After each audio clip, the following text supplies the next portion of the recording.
Students, इसके पहले वाले वीडियो में हमने बताया था कि ग्लूकोज की साइक्लिक संरचना होती है। क्या बताया था कि ग्लूकोज की कैसी संरचना होती है? साइक्लिक संरचना।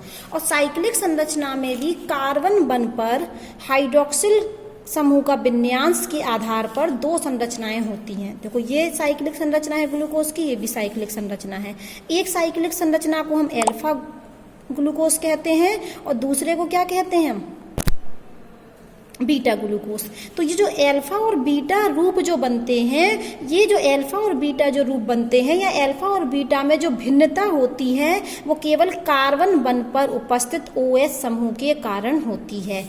अल्फा वाले रूप में जो OH होता है कार्बन बन पर वो राइट में होता है और बीटा वाले ग्लूकोज में जो कार्बन बन पर OH होता है वो लेफ्ट में होता है। और हमने कहा था इस कार्बन बन की वजह से ही, ये असमित कार्बन है, इस कार्बन बन की वजह से ही अल्फा और बीटा रूप बन रहे हैं, इसलिए इस कार्बन को हम एनोमर कार्बन कहते हैं और अल्फा और बीटा रूप को हम एनोमर्स कहते हैं। ग्लूकोज के क्या हैं? ये एनोमर्स हैं। और ये किस वजह से बन रहे हैं? कार्बन बन पर OH के विन्यास की वजह से, जो क्या है? अलग अलग है।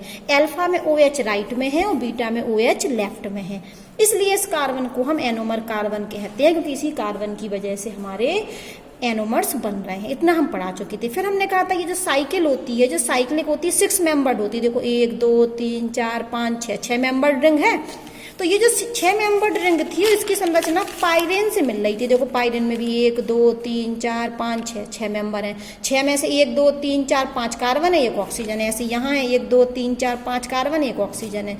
तो ये अल्फा और बीटा रूप की हम पाइरेनो संरचना बना सकते हैं, हार्वर्थ संरचना जिसे हम कहते हैं। तो हमने आपको बनाना सिखाया था। ये ऑक्सीजन है, ऑक्सीजन से कितने कार्बन जोड़े थे? 5। तो हमने ये ऑक्सीजन लिया था, 5 कार्बन जोड़ दिए थे, 1 2 3 4 5। ठीक है। और हमने कहा था कि कार्बन बन जो राइट में होंगे, उन्हें हम नीचे जोड़ेंगे। जैसे ये H राइट में था और OH क्या है? लेफ्ट में। तो H को हमने कहाँ जोड़ा? नीचे, और OH को जोड़ा ऊपर। इस तरीके से हम संरचना बना सकते हैं कि राइट वाले नीचे जोड़ेंगे, लेफ्ट वाले ऊपर जोड़ेंगे।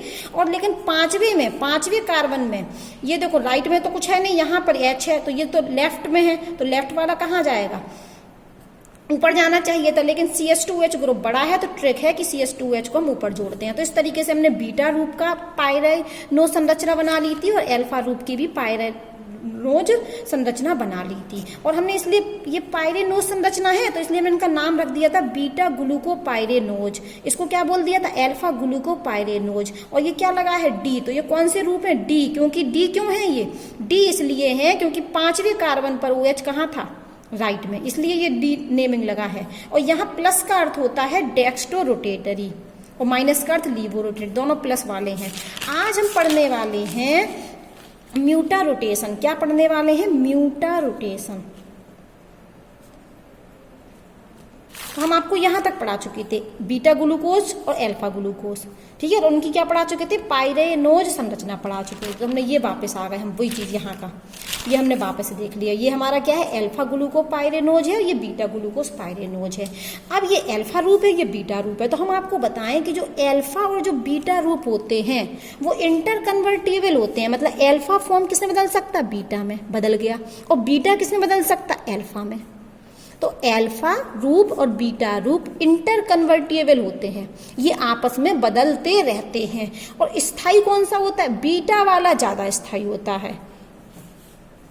अल्फा और बीटा रूप आपस में इंटर कन्वर्टेबल होते हैं, आपस में एक दूसरे में बदलते रहते हैं। अल्फा बीटा में बदल जाता है, बीटा अल्फा में बदल जाता है, लेकिन स्थायी कौन होता है? बीटा ज्यादा स्थायी होता है। तो अब हमने यहाँ पर देखिए ये अल्फा ग्लूकोज बना दिया, ये बीटा ग्लूकोज बना दिया, ये ठीक है। ये कौन सी है? Cyclic structure. ये अल्फा ग्लूकोज की क्या है? पाइरेनोज स्ट्रक्चर। ये बीटा ग्लूकोज की साइक्लिक स्ट्रक्चर, ये पाइरेनोज स्ट्रक्चर। ये मैं बनाना हम आपको सिखा चुके हैं, बन गई है, वो याद हो जानी चाहिए। 5-6 बार बना के देखोगे तब आएगा आपको। तो अब ये आपस में क्या लगा दी? Inter convertible. ये क्या होती है आपस में? Inter convertible. एनोमर कार्बन कौन सा है यहाँ पर? ये वाला C1। ये क्या कहते हैं हम इसको? एनोमर। ये आपस में एनोमर्स हैं और इस कार्बन को एनोमरी कार्बन बोलते हैं। तो ये है हमारा एनोमेरिक कार्बन।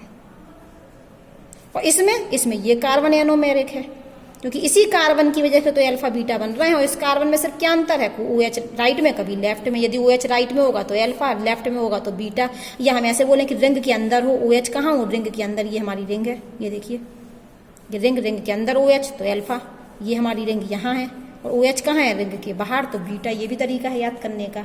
तो हमारी अल्फा और बीटा दो फॉर्म एग्जिस्ट करती हैं जो आपस में इंटर कन्वर्टिएबल होती हैं। तो यदि OH इस तरीके से भी बोल सकते, राइट में ना बोल रहा हूँ कि OH कहाँ है, ये OH रिंग के अंदर, यदि OH रिंग के अंदर होगा तो अल्फा रूप होगा, और यदि OH रिंग के बाहर तो कौन सा रूप होगा, बीटा रूप, याद करने के लिए। ठीक है, और ये आपस में क्या होते हैं, इंटर कन्वर्टेबल होते हैं।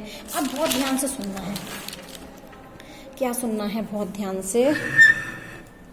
ये देखिए एक कंटेनर है, इस कंटेनर में हमारे पास अल्फा ग्लूकोज है। कौन सा ग्लूकोज है, अल्फा ग्लूकोज। और आप जानते हैं